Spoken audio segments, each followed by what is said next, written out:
नमस्कार। आज हम लोग जो टॉपिक शुरू करने वाले हैं, वो है डीसी मोटर का नौवां सीरीज। इस सीरीज में हम डीसी मोटर का बैक ईएमएफ के बारे में जानेंगे कि डीसी मोटर में बैक ईएमएफ क्या होता है। जब आप मोटर शुरू कर किए होंगे या आप कभी भी कंपटीशन का एग्जाम दिए होंगे, आप आगे देने वाले होंगे, तो जब तैयारी कर रहे होंगे तो एक शब्द बार-बार आता है, back EMF, back EMF. Back EMF क्या होता है? तो आज हम लोग समझेंगे कि बैक ईएमएफ क्या होता है, इसके डिटेल में बात करेंगे। इसके में से संबंधित हम वो लोग फार्मूला भी देखेंगे और ये कैसे फंक्शन करता है, इसका रोल क्या होता है डीसी मोटर में, अ, उसको भी देखेंगे। मतलब ये बेसिकली बैक ईएमएफ का डीसी मोटर में बहुत बड़ा रोल है। अगर डीसी मोटर में नहीं होगा ना, तो डीसी मोटर काम नहीं करेगा, वो प्रॉपर एक्चुअली जल जाएगा वो। ठीक है, तो चलिए आज शुरू करते हैं, इसके बारे में समझते हैं कि बैक ईएमएफ क्या होता है। ठीक है, कैसे उत्पन्न होता है, इसको नाम जो है बैक ईएमएफ कैसे रखा गया है। तो चलिए सबसे पहले इसका हम डीसी मोटर का थोड़ा सा फंक्शन समझने की कोशिश करते हैं। थोड़ा शॉर्ट में चलेंगे ताकि ज़्यादा टाइम ना हो। देखिए, एक डीसी मोटर का क्या है, ये टर्मिनल है। जब आप डीसी मोटर में सप्लाई देते हैं, तो उसको क्या बोला जाता है, आरोपित वोल्टेज बोला जाता है।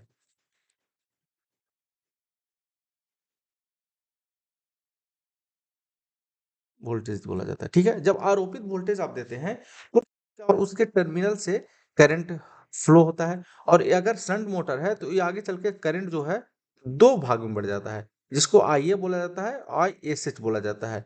तो शंट में जाने वाला करंट और आर्मेचर में जाने वाला करंट। शंट में जो करंट जाता है, वो क्या करता है, फील्ड से होकर के जब गुजरता है, फील्ड बाइंडिंग से होकर के गुजरता है, तो फ्लक्स उत्पन्न करता है, जो कि वो फ्लक्स आर्मेचर से होते हुए, जो आर्मेचर का कंडक्टर है या आर्मेचर का जो बाइंडिंग है, उससे गुजरते हुए वो क्या होता है, नॉर्थ पोल साउथ पोल जो है, साउथ पोल की ओर चला जाता है। ये बेसिकली ये डायग्राम है, तो इसमें हम समझने का ये कोशिश कर रहे हैं। ठीक है। और ये जो आर्मेचर का करंट है, बेसिकली ये जो फाई एसए जो हुआ, एंड आर्मेचर का जो करंट है, दोनों में प्रतिक्रिया होता है, और प्रतिक्रिया के कारण क्या होता है, फोर्स डेवलप होता है। और फोर्स डेवलप होता है, तो ये जो रोटर है ना, ये जो बाइंडिंग जो है, आर्मेचर में क्या होता है, आर्मेचर जो होता है सॉफ्ट पे अवस्थित होता है, स्थिर होता है। तो सॉफ्ट पे होने के कारण फोर्स डेवलप हुआ। फोर्स उस सॉफ्ट को रोटेट करने लगता है, जो कि यहाँ पे हम लोग को क्या मिलता है, मैकेनिकल एनर्जी मिलता है। ठीक है, आउटपुट में मैकेनिकल एनर्जी मिलता है। ये इसका होता है बेसिकली डीसी मोटर का ये फंक्शन होता है। ठीक है, कि वोल्टेज देने के बाद क्या क्या होता है। ठीक है, अब इसको हम समझते हैं एक बात। फिर अब इसको हम दूसरा फिगर से समझने की कोशिश करते हैं। देखिए, इसमें क्या किए आप, डीसी मोटर का टर्मिनल है, 2 पॉइंट मान लीजिए यहाँ पे है, इसको प्लस दिया गया, इसको माइनस दिया गया। जब आप प्लस दिए, तो ये करंट फ्लो होने लगा इस बाइंडिंग से, कम्यूटेटर से होते हुए, ये आर्मेचर का बाइंडिंग में होते हुए, ऐसे होते हुए, कम्यूटेटर का दूसरे सिरा से होते हुए, ये क्या होगा, बैटरी का नेगेटिव सिरा से आ गया। और देखिए, ये बाइंडिंग बेसिकली ये जो दिखाया गया है, परमानेंट मैग्नेट टाइप मोटर दिखाया गया है। तो अभी हम ये समझते हैं कि मान लीजिए ये क्या है, ये एन पोल है, ये एन पोल है, और ये एस पोल है। एन पोल से हो करके इस पोल की ओर मैग्नेटिक फील्ड जाएगा। क्या जाएगा, मैग्नेटिक फील्ड जाएगा।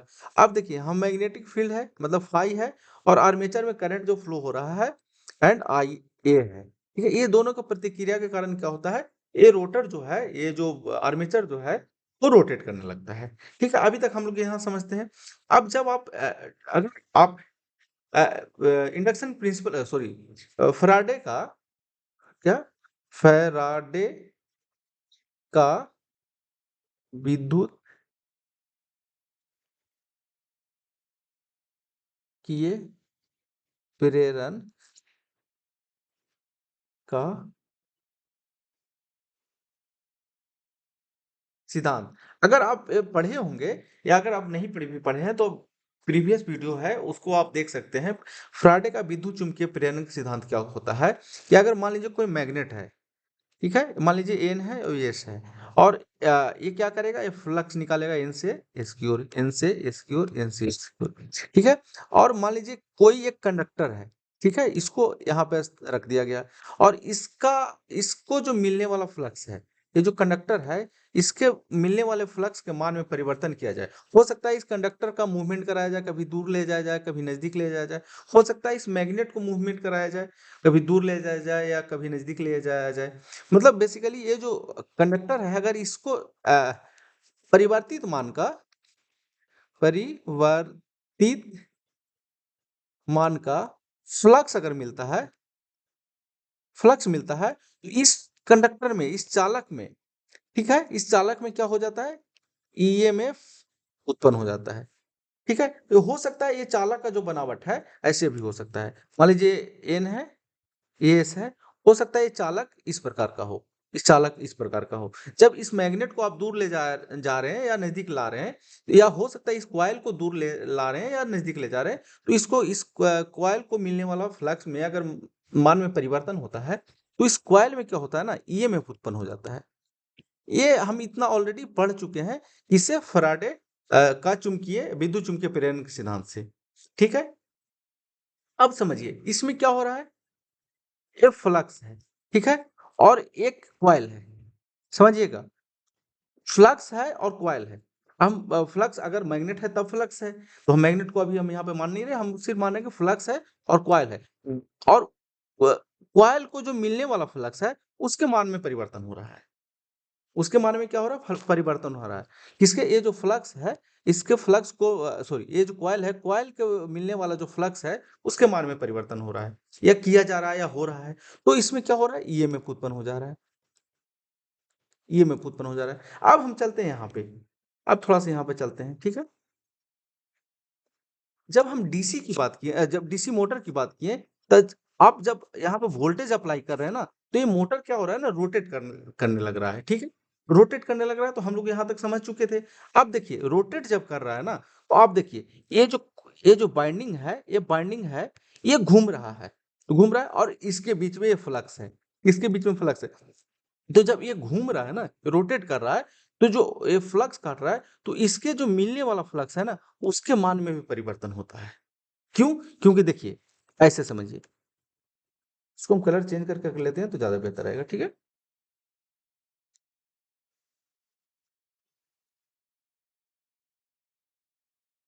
ठीक है, अब देखिए, सबसे ज्यादा जो फ्लक्स होगा ना, यहाँ पे होगा, क्योंकि कि ये मैग्नेट के सबसे नजदीक है, और सबसे ज्यादा फ्लक्स यहाँ पे होगा।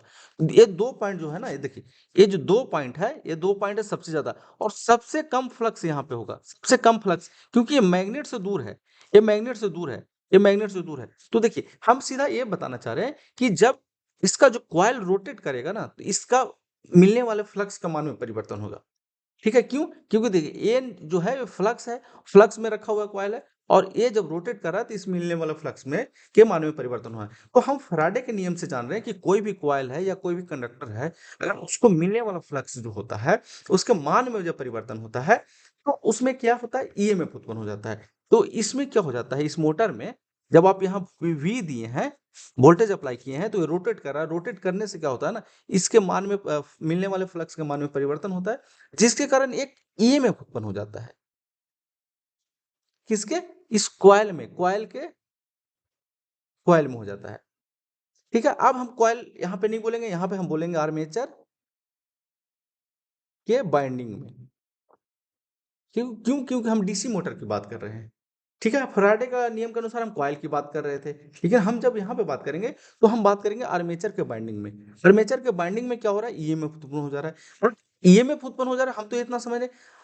अब ये जो ईएमएफ उत्पन्न हो रहा है ना, इसके डायरेक्शन का अपोजिट होता है, उल्टा होता है। तो जब उल्टा होता है, इसलिए इसको बोला गया बैक। किसके बैक, इसके बैक, इसके बैक, इसके पीछे है ये, मतलब इसका डायरेक्शन जो है ना, इसके उल्टा है। भी मान लीजिए यहाँ पे ऐसे रहेगा, तो इसके उल्टा में इसको मतलब माइनस करेगा। ठीक है, तो ये हो गया बैक ईएमएफ। मतलब मोटर जब रोटेट करता है, तो उसके कॉइल जो आर्मेचर होता है, आर्मेचर का मिलने वाला फ्लक्स परिवर्तन करता है, जिसके कारण उसमें ईएमएफ उत्पन्न हो जाता है। अब इसको बैक इसलिए नाम रखा गया कि जो अप्लाइड वोल्टेज है, अप्लाइड वोल्टेज के इसका डायरेक्शन उल्टा होता है। ठीक है, मान लीजिए ऐसे समझिए इसको, आप यहाँ डायग्राम से समझ सकते हैं। ठीक है, इसको हम डायग्राम से समझ लेते हैं। जैसे मान लीजिए ये अप्लाइड वोल्टेज है, ये प्लस है और ये माइनस है। ठीक है, तो जो ये ईबी जो उत्पन्न होगा ना, इसमें इसका जो डायरेक्शन होगा ना, ये ऐसे होगा। ठीक है, यहाँ पे क्या होगा,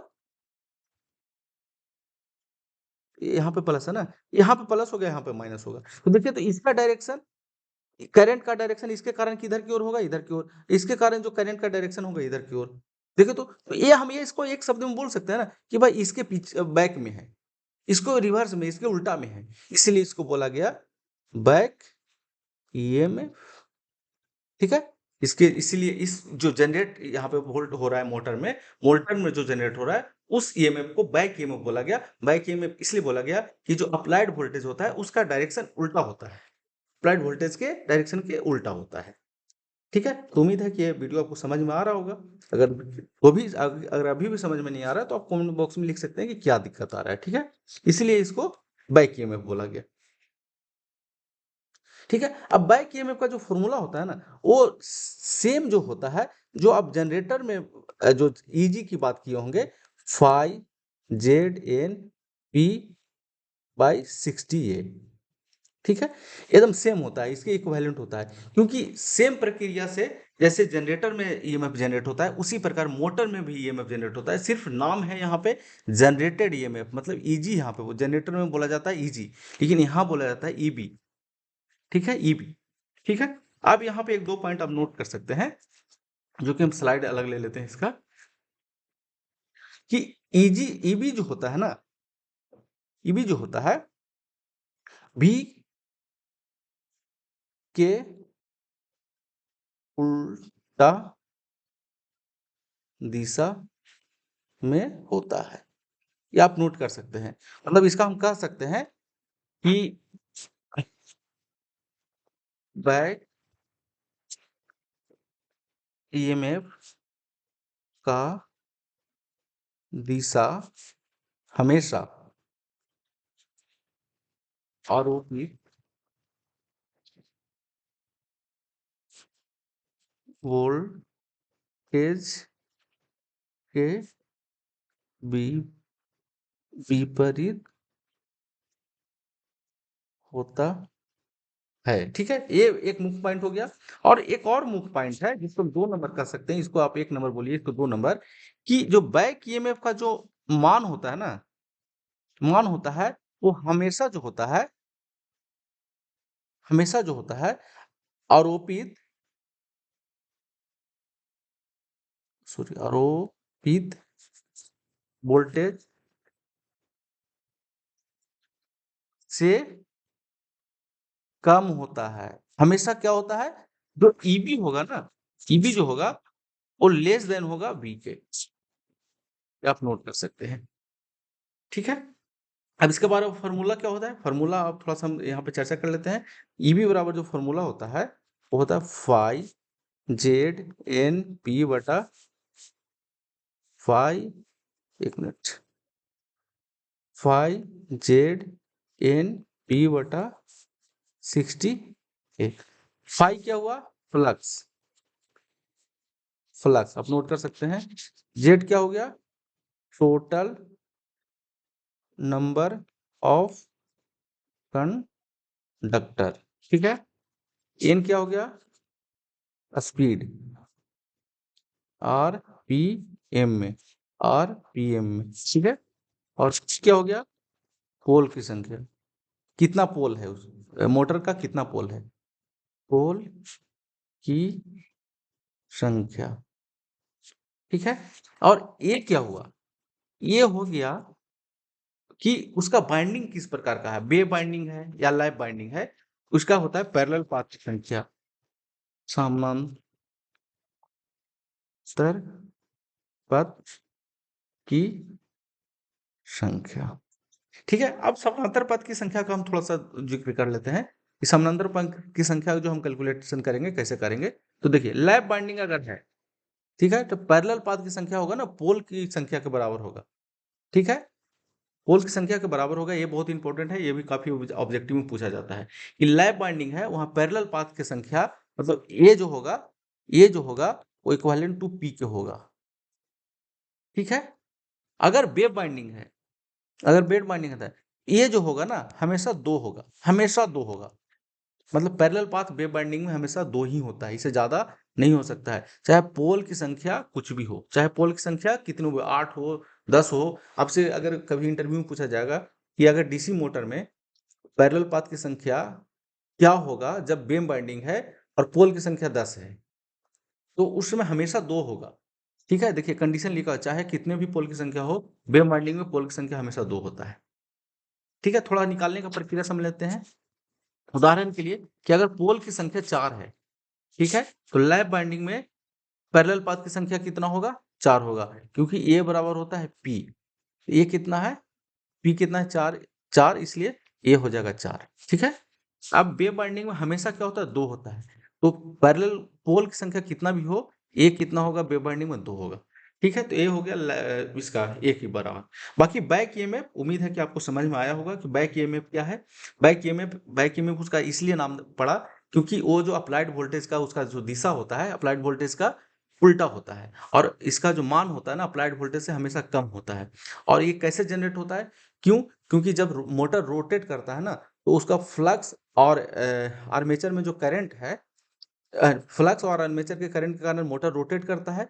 और ये हम जानते हैं कि इसे फैराडे का नियम से जानते हैं हम लोग कि अगर किसी भी कॉइल को चेंजिंग मैग्नेटिक फ्लक्स मिलता है तो उसमें ईएमएफ उत्पन्न हो जाता है। तो ये इसमें जनरेट जो डीसी जनरेटर है, उसी प्रकार का एक्शन होता है जिसके कारण ईएमएफ उत्पन्न हो जाता है। लेकिन डीसी जनरेटर में जो ईएमएफ उत्पन्न होता है उसको ईजी बोला जाता है, समझिएगा, ईजी जनरेटेड ईएमएफ। लेकिन मोट ये हो गया जनरेटर के लिए, ठीक है। लेकिन जब हम मोटर की बात करते हैं तो इसको बोला जाता है बैक ईएमएफ। ठीक है, बैक ईएमएफ क्यों बोला गया? क्योंकि इसका डायरेक्शन जो है, अप्लाइड वोल्टेज, जो अप्लाइड वोल्टेज है ना, इसका उल्टा होगा। इसके कारण जो मान लीजिए ऐसे है, इसको ऐसे समझिएगा, इसको ऐसे समझ सकते हैं कि इसके मान लीजिए इस अप्लाइड वोल्टेज का कारण करंट जो है ये है, तो जो